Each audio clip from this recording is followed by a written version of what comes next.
കാരണം ചുമ്മാതെ ഇങ്ങനെ മീഡിയയുടെ മുമ്പിൽ വന്ന് പബ്ലിസിറ്റിക്ക് വേണ്ടിയിട്ടാണ് ഇങ്ങനത്തെ കോലങ്ങൾ കെട്ടുന്നത്. പക്ഷെ ആ സ്വന്തം വിലയും നിലയാണ് അവിടെ പോകുന്നതെന്ന് ചിന്തിക്കുന്നില്ല. അതാണ് ഏറ്റവും വലിയ മോശം. ഇപ്പം ഞാനായാലും ഞാൻ പറയാണ്, കോമാളിത്തരം കാണിച്ചാൽ ഇങ്ങനെയുള്ള തെമ്മാടിത്തരങ്ങൾ കാണിച്ചാൽ നിങ്ങളായാലും എന്നെ പറയും. ഈ ലോകം അങ്ങനെയാണ്. പക്ഷെ ഇത് കാണിക്കുന്നതിന് ഒരു പരിധിയില്ലേ? ആരെ ബോധ്യപ്പെടുത്താനാണ്? ഇപ്പം ഇങ്ങനൊരു സർജറി കഴിഞ്ഞെന്നും പറഞ്ഞുകൊണ്ട് ജാസി വന്നിങ്ങനെ പറയേണ്ട ഒരാവശ്യവും ഇല്ലായിരുന്നു. ജാസി സർജറി ജാസിയുടെ ആവശ്യമാണ്.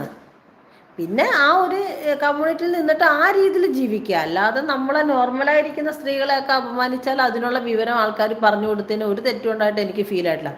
അതിന് അവരെ കുറ്റം പറയുകയും അവരെ മോശമായി സംസാരിക്കുകയൊക്കെ ജാസി ചെയ്തു പല സ്ത്രീകളെയും.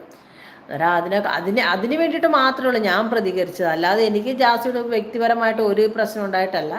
സ്ത്രീകളെ കുറ്റം പറയുക അവമാനിക്കുകയും ചെയ്തതിന് മാത്രം. കാരണം ഈ ഗർഭകാലമൊക്കെ എന്ന് പറയുന്നത് ഏതൊരു സ്ത്രീക്കും അത്രയും ഫ്രഷസായ ഒരു കാര്യം തന്നെയാണ്. അവർ അത്രയും ആ